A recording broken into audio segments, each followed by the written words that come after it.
যখন আমার বন্ধুরা ক্লাস করতে আসতেন তখন আমি মামলার হাজিরা দিতে যেতাম।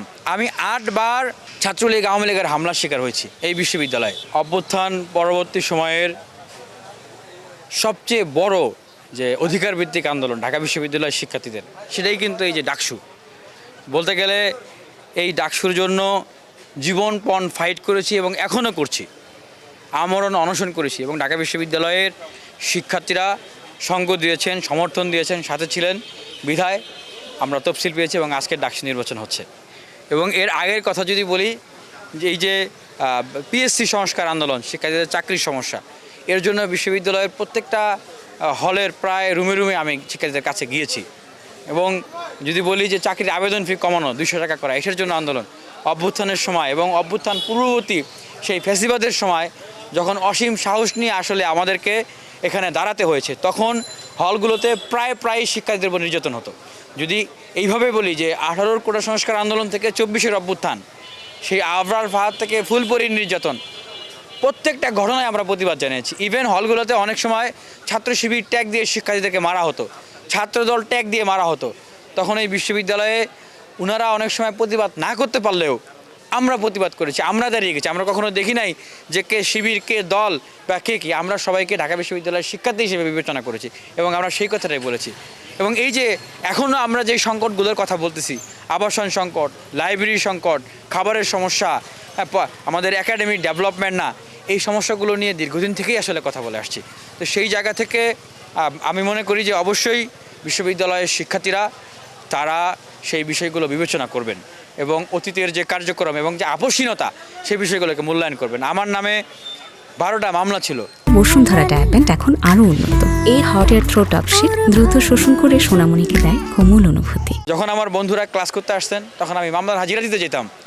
আমার বন্ধুরা যখন লাইব্রেরিতে বসে চাকরির প্রস্তুতি নেয়, রিসার্চ পেপার তৈরি করে অনেকে, আমি তখন সলিটারি কনফাইনমেন্টে, কবরের মধ্যে, ইহকাল পরকালের মাঝখানে এরকম একটা জায়গা আমাকে রেখেছে। সেখান থেকে ভাবতেছি কীভাবে শেখ হাসিনা, আওয়ামী লীগ, ছাত্রলীগকে এই বিশ্ববিদ্যালয় দেশ থেকে বিতাড়িত করা যায়, এমন সিস্টেম ডেভেলপ করা যায় যে তারা আর কখনো ফিরবে না। এই জন্যই কিন্তু বাস্তবসম্মত সমাধান ডাকসু।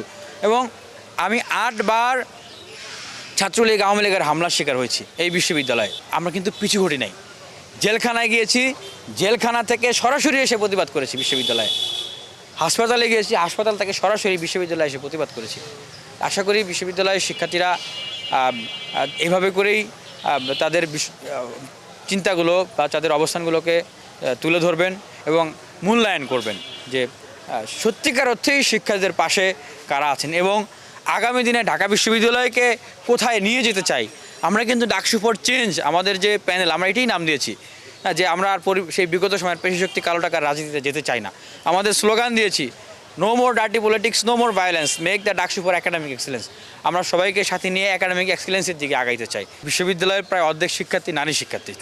তো অবশ্যই, এবং আপনি ভালো করে লক্ষ্য করলে দেখবেন যে তারা বিভিন্ন সময়ে বিভিন্ন ধরনের বৈষম্যের শিকার হয়েছে। এখন 5টা হল তাদের, এই একটা কথাই বললাম।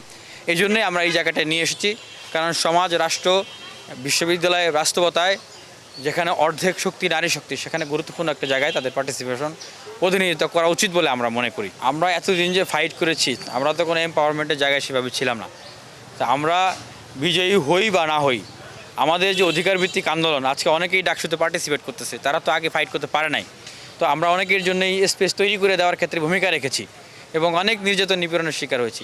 এবং আজকে ডাকসু হচ্ছে, আমরা তো শুধু আমাদের জন্য করি নাই, আমরা দরজাটাকে উন্মুক্ত করেছি। তো আমাদের যে কমিটমেন্ট শিক্ষার্থীদের জন্য, সেই কমিটমেন্টটা সবসময় একই রকম থাকবে, আমরা শিক্ষার্থীদের পাশে থাকবো। তবে এটা সত্য, এটা মহাবাস্তব যে এম্পাওয়ারমেন্ট হলে আমাদের কাজের সুযোগটা আরও বেশি হবে।